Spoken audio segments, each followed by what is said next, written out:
Dito ka po kasi may ano dun, ibon. Ha? Dali, daan. Daan na, dali. Ito nga pala si Puy Puy ko mga kamanoy. Taba-taba na. So, lapitan natin ng konti. Ayun, oh. Dito mas maganda mga kamanoy yung view.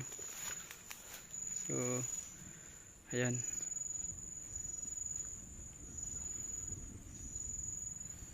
Ayan mga kamanoy. Parang ano lang ka. Tasa nakapihan yung kanyang ano. Yung kanyang pugad. Ang cute. Ngayon ko lang nakakita ng ganyan mga kamanoy. Ngayon lang.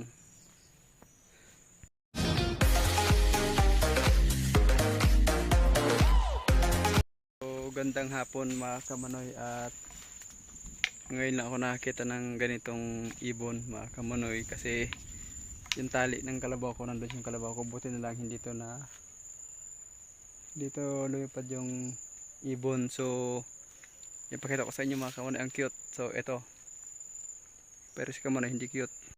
So ayan siya mga kamanoy, kung nakikita nyo yung maliit na, yan, yung maliit na kahoy. Ayan yung ibon niya mga kamanoy, ang liit.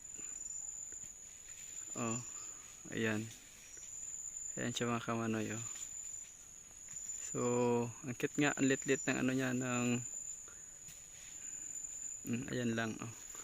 So, baka huwag nating lapitan masyado, baka lumipad yung kanyang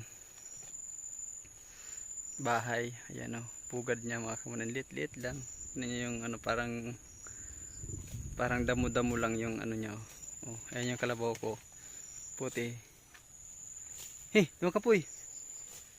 So ayan mga kamanoy, ang cute talaga. Lumakapoy. Ayan kapoy. Ayan, oh. So nakatingala siya mga kamanoy, hindi ko nilalapitan kasi ayan. So iikot tayo dun sa kabila para hindi siya maistorbo. So ikot tayo dito mga kamanoy. Tayo kasi kawawa naman. Kasi parang may anak.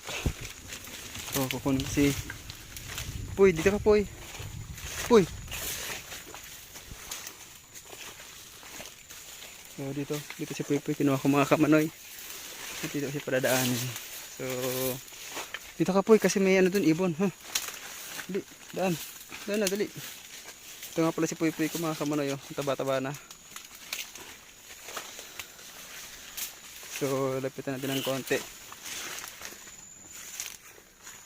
Ayun, oh. Dito mas maganda mga kamanoy yung view. So ayan.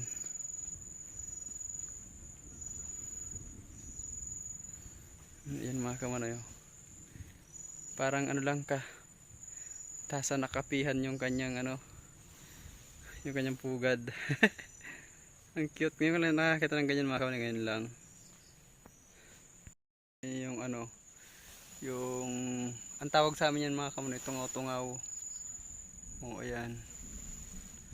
Oh, tapos ayan yung ibon. Ang liit, oh. Diyan siya. Oh, see? Oh, ang cute. So, wag nating gambalain mga kamanoy. At yan. Pero malit na kahoy yan mga kamanoy. Oh, see? Kanya liit. Tapusin na natin yung video mga kamanoy kasi uulan na. O ayan mga kamanoy, pa-comment na lang kung anong pangalan ng ibon na to sa inyo. Ang liit niya, no? Parang tasa lang kalaki yung kanyang pugad. So goodbye mga kamanoy, at huwag nating kukunin niya at huwag nating gambalain. Goodbye, paalam sa inyo lahat mga kamanoy, at paalam.